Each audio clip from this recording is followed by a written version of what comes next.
The City of Troy has a new fire chief. And the Student Government Association had their first meeting of the semester. Stay tuned. Troy TrojanVision News starts now.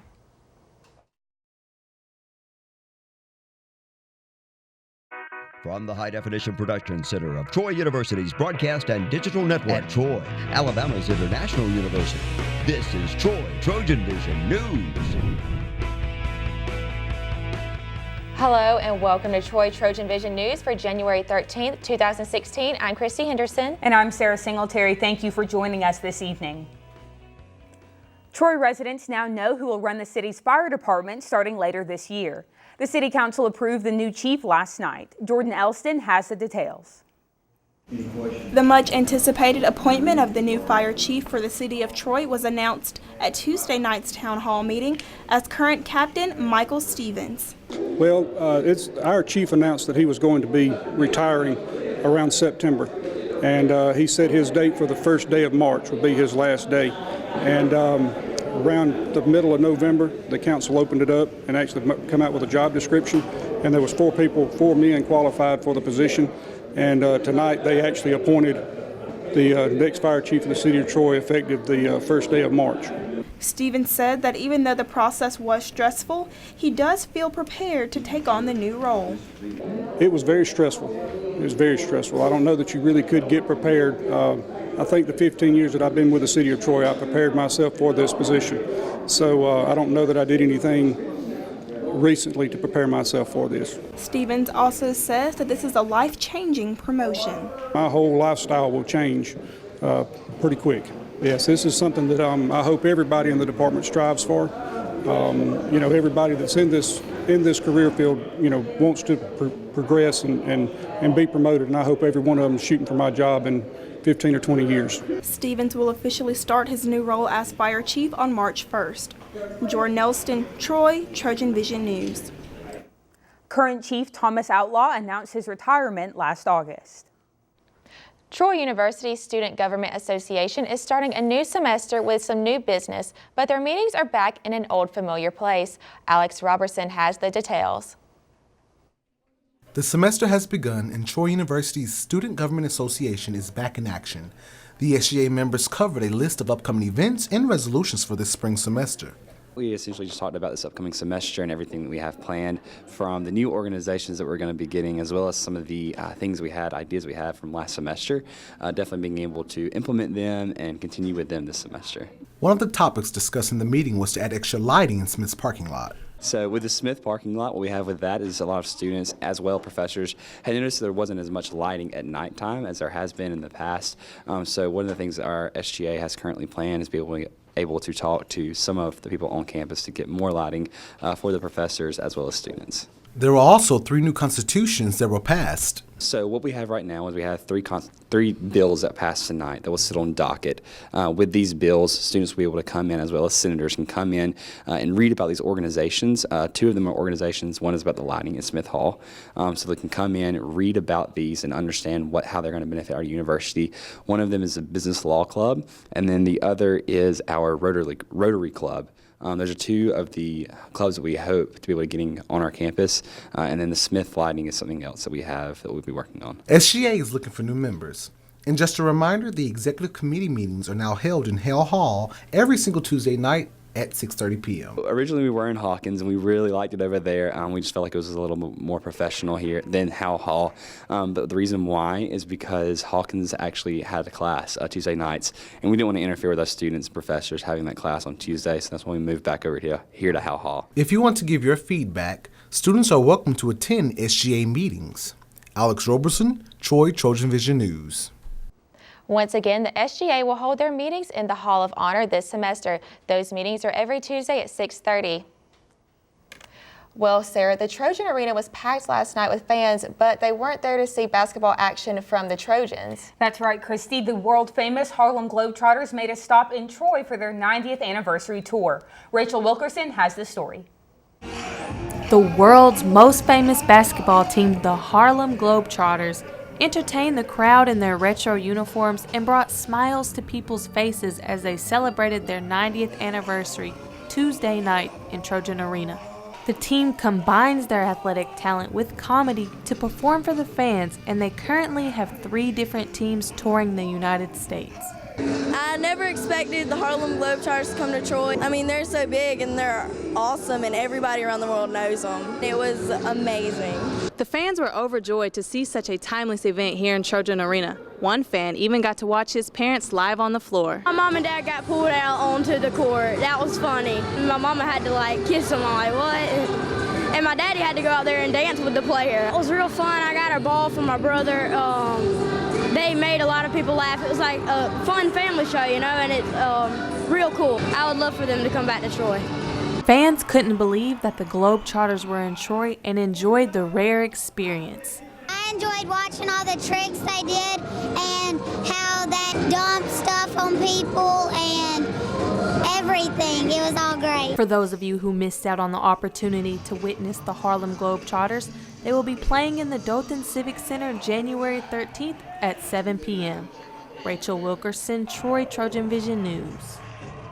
The Globetrotters aren't done in the area. They will visit Dothan tonight and will be in Montgomery on Thursday. And now taking a look at news from around the state.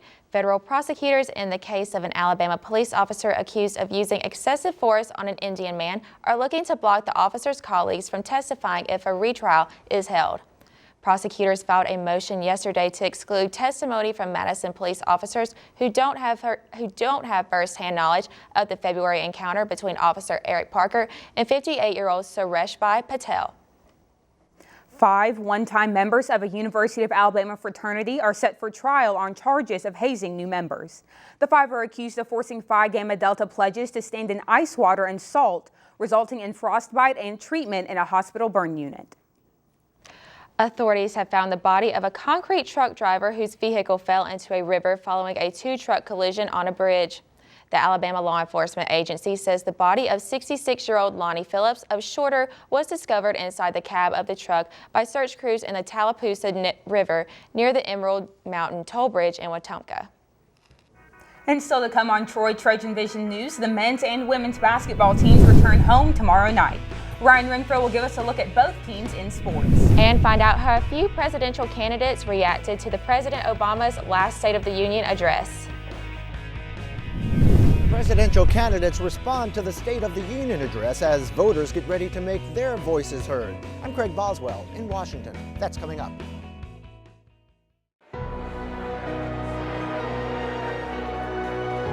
This is Dr. Daniel Smith.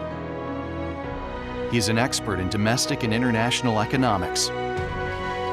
But his proudest achievement is connecting with his students and helping them accomplish more than they ever thought possible. That's the warrior spirit, and it's alive and well at Troy University. Feel it at troy.edu/spirit.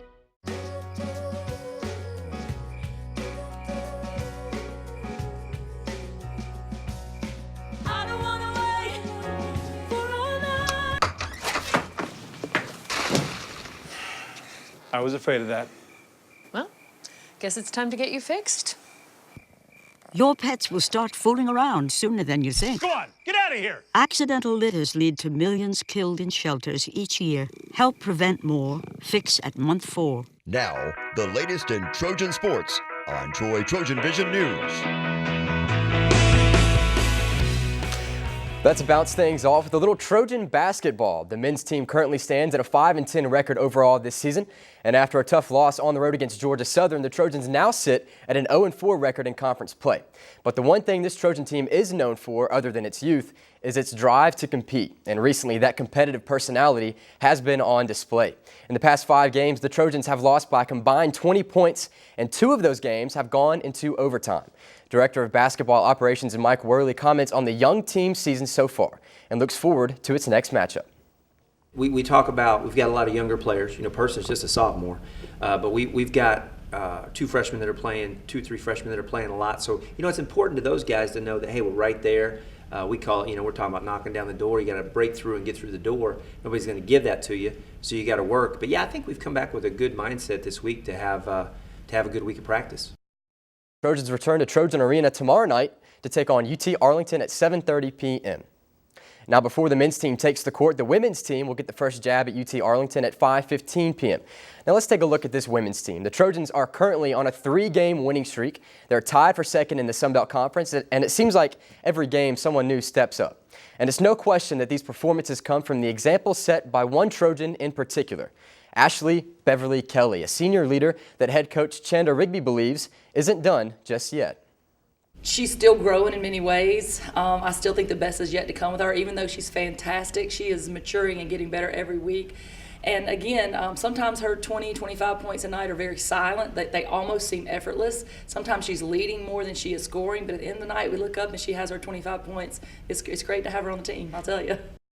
ABK comes into Thursday night's game leading the Sun Belt Conference in scoring in all games with 19.9 points per game. Rigby's team as a whole leads the Sun Belt in points per game with 85.2, the top offense in the conference. It's pretty good. After a little Thursday night basketball, Friday the track and field team will lace up and look to carry the hype up to Birmingham, Alabama as it competes in the UAB Invitational. With the season in reach, Director of Track and Field Mark Davis explains what is special about this year's team and what steps or strides were taken in the offseason toward improvement. We're looking forward to a good season. We did a lot of recruiting. We have 32 new freshmen on campus this year on a track team, which is very, very uncommon. We did a lot of recruiting. We just wanted to make sure we were doing what we needed to do to get better. 32 freshmen, that's a lot of new talent for the track team. Once again, the Trojans will be in action in Birmingham this Friday. The action doesn't stop there, as the Troy men's tennis team will take the court on Friday as well, as it opens up one of the nation's toughest schedules. Sticking with Friday, the Trojans will travel to Kentucky to take on the number 36 ranked Louisville Cardinals at 11 a.m. The team will turn around and head down to Florida on Sunday to take on the number 24 ranked Florida Gators. And if that wasn't enough, the Trojans round out their tough road trip traveling to Mississippi for a matchup against the number 19 ranked Rebels of Ole Miss.